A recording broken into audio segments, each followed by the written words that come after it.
ஆஷூராவோட நோன்பை பத்தி நபி ஸல்லல்லாஹு அலைஹி வஸல்லம் கேட்கப்பட்டுச்சு. முந்திய வருடத்தோட பாவம் மன்னிக்கப்படும் என்று நபி ஸல்லல்லாஹு அலைஹி வஸல்லம் கூறினார்கள். பாவங்கள் மன்னிக்கப்படும் என்று சொன்னால் எதை குறிக்குது? இதில் இமாம் நவவி ரஹிமஹுல்லாஹ் அவர்கள் கூறுகிறார்கள், ஹாதல் மذ்கூரு ஃபில் அஹாதீஸ், இப்படி பாவங்கள் இந்த அமல் செஞ்சா இந்த பாவங்கள் மன்னிக்கப்படும் என்று சில ஹதீஸ்கள் வருது. சிறிய பாவங்களை இது மன்னிக்கும், பெரிய பாவங்களை மன்னிக்கிறது இது உள்ளக்க வராது. இதெல்லாம் எதை குறிக்கும்? சின்ன பாவங்களை மன்னிக்கும் என்பதை தெரிந்து கொள்ள வேண்டும். பெரிய பாவங்களை இது மன்னிக்காது. அஹ்லுஸ் சுன்னாவோட அறிஞர்களோட கருத்தும் மذஹபும் வழியும் இதுதான். பெரும் பாவங்களை பொறுத்தவரையும் அதுக்கு மன்னிப்பு ஒரே ஒரு வழிதான், அத்தௌபா.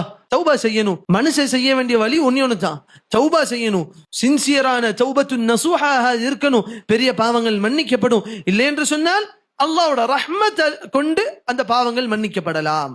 ஆனால் இதே போன்ற ஹதீஸ்களில் வரக்கூடிய ஆஷூராவோட நோன்பு, அரஃபாவோட நோன்பு, தொழுகையை தொழுதால், ஒழுங்கான முறையில் தொழுதால் பாவங்கள் மன்னிக்கப்படும், உதுவை செய்தால் பாவங்கள் கரைந்து ஓடுது என்று வரக்கூடிய இந்த ஹதீஸ்கள் எல்லாம் எதை குறிக்குது? பெரிய பாவமா சிறிய பாவமா? சிறிய பாவங்களை தான் குறிக்குது. பெரிய பாவங்களுக்கு நாம் தௌபா செய்ய வேண்டும்.